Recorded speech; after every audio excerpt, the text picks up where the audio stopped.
L'invité du jour, animé par Patrick Figeac. Valerio Varesi, bonjour. Bonjour à vous. Alors Valerio, vous venez d'Italie. Oui. Vous êtes un Italien qui parlait très bien français. Ah, très bien, non, mais j'espère que le français entende mon français mauvais. J'aimerais bien parler italien aussi bien que vous parlez français. Ah, oui. Et donc, vous avez été journaliste, Oui. et puis maintenant, vous devenez écrivain. Oui, on peut dire que je suis né avant comme écrivain parce que j'ai écrit dans ma adolescence avant de devenir journaliste. Après, j'ai pensé de choisir un métier qui me permettait d'écrire, que c'est la chose plus importante pour moi, la chose que j'aime surtout. Et donc, je suis entré dans un journal local, après La République, qui est un journal national. Mais le métier de journaliste, c'est très bon pour écrire, surtout pour écrire des polars, parce que permet de rencontrer beaucoup de personnages, des histoires, et donc la réalité de tous les jours, les faits divers sont la matière pour écrire des romans noirs. Et c'est vrai que nous vivons une époque où les événements sont plutôt noirs et effectivement peuvent nourrir votre imagination. Malheureusement, oui, il y a beaucoup de faits divers, des choses qui peuvent être des sujets de romans, et je pense que chaque auteur, il prend de la réalité la matière pour raconter des histoires. Et le métier d'écrivain, c'est exactement d'observer la réalité et d'exprimer le sens de la réalité, non? Oui, tout à fait. Mais en même temps, il y a une part non négligeable laissée à l'imagination. Ah oui, d'accord. Bon. Parce que tous les romans sont un mélange de la réalité transfigurée plusieurs fois, mais aussi il y a l'imagination qui peut rendre plus riche le roman. Alors vous êtes parti, vous, à travers un commissaire, le commissaire Sonnery. Oui. C'est drôle de nom pour un commissaire. Oui, Sonnery, c'est un nom qui n'est pas dans l'anagraphe, n'est pas commune, oui. Et parce que je veux que le lecteur comprenne qu'il est un commissaire de l'imagination, il n'a pas la réalité, il n'a pas une commissaire Sonnery dans la police, non? Mais c'est un commissaire de papier. Oui.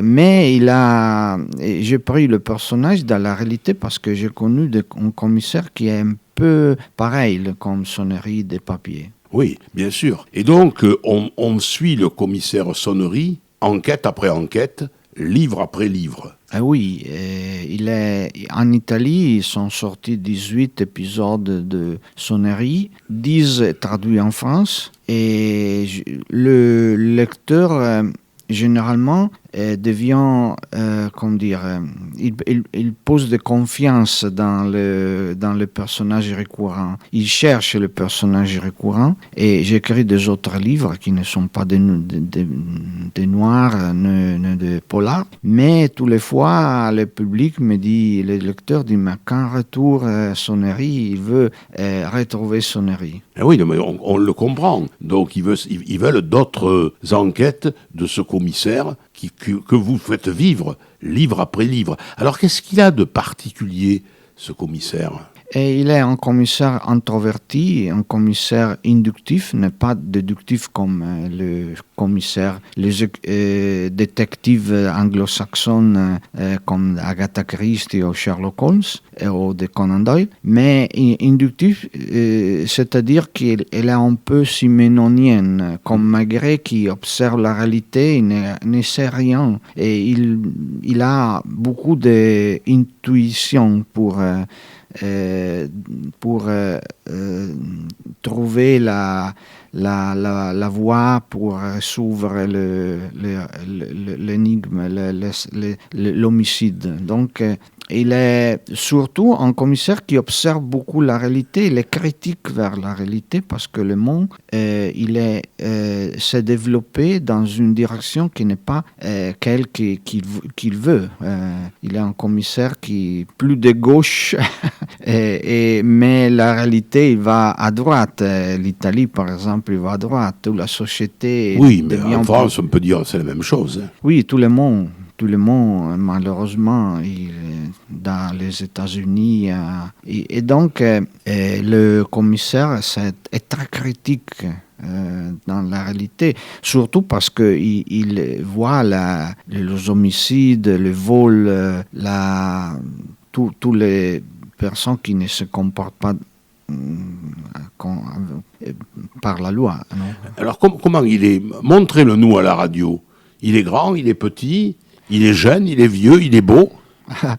Non, il est une personne normale, qui mange bien, parce que Parme, c'est la capitale italienne des agroalimentaires, donc dans mes romans, il y a beaucoup de nourriture, mais la nourriture pas seulement pour les gourmets, la nourriture comme culture, parce que tout le monde exprime à travers la culture, la nourriture, sa culture, aussi la France, non? Et oui, mais ça a été inscrit, même la cuisine, au patrimoine mondial de l'humanité. Ah oui, il y a un historique à Bologne, dans l'université de Bologne, qui fait l'histoire à partir de la nourriture. Il a fait des essais sur la France, de la cuisine de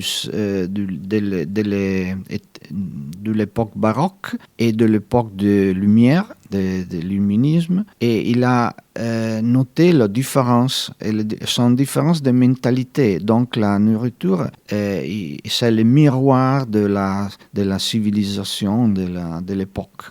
C'est vrai. Alors donc c'est un fin gourmet, le commissaire Sonnery. Oui, il mange bien. Il a un restaurant qu'il préfère, qui s'appelle Milord, et il prépare des plats qui sont de la tradition de Parme, la tradition de la nourriture de Parme. Mais il n'est pas un personnage. Dans la télé, il y a eu 14 épisodes dans la télé italienne. Ah bon? Oui, et il a été interprété par un acteur il est très beau, non? Il est beaucoup aimé dans les femmes. Et Angela, sa copain, il est très aimé. Il est Natasha Stefanenko, donc une actrice très belle. Et il est très aimé dans les hommes. Donc il y a. Vous nous avez pas dit quel est le nom de l'acteur qui interprète à la télévision le rôle du commissaire? Il s'appelle Luca Barbareschi. Il est un acteur qui fait théâtre aussi. Il est très connu en Italie. Il est un personnage très bravo, un acteur très bravo, mais il est beaucoup aimé, comme j'ai dit, dans les femmes. Donc la télé a besoin de personnages qui coupent l'attention du téléspectateur. Et alors dites, c'est pas trop difficile de ensuite passer de la plume à la toile, c'est-à-dire de l'écriture à la télévision. C'est une adaptation, fatalement. Vous n'êtes pas trop frustré quand vous voyez vos enquêtes à la télévision par rapport à ce que vous avez écrit? Il y a un peu le complexe de fils qui est volé, non? Ah oui, ça on le comprend. Ah oui. Mais vous pouvez vous dire, mais ça, ils l'ont pas mis. Mais c'est terrible, moi j'aurais voulu qu'ils mettent ça. Oh. Et parfois, il y a des adaptations qui ne sont pas le même de livre, non, ils sont loin de livre. Parce que la télé et le langage de l'imagination, c'est un langage différent par imagine. Et je ne peux pas faire le scénario, le scénario, le sceneggiatura, comme dire en français.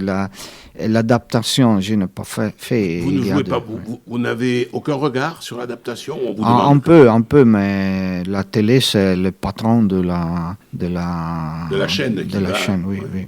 Alors, c'est pareil pour l'écriture. Vous écrivez en italien ? Oui, oui. Et ce livre que vous présentez aujourd'hui au Festival Villeneuve-sur-Livre, bien sûr, il est en français. Est-ce que vous intervenez aussi sur la version française, comme vous parlez bien le français ? Ah non, et j'ai eu 3 traducteurs. Et le premier d'eux, j'ai eu beaucoup de collaborations parce que il y a des mots et des modalités de façon de dire en italien qui n'ont pas le même en français. Et donc, le traducteur m'a demandé, comme on peut dire, quel est le sens de le mot. Et j'ai expliqué beaucoup à travers le mail ou à travers Skype ou les vidéos. Et le dernier a été traduit d'un autre traducteur qui m'a demandé seulement un peu de choses. Mais il est un vieux traducteur, donc je pense qu'il connaît très bien l'italien et donc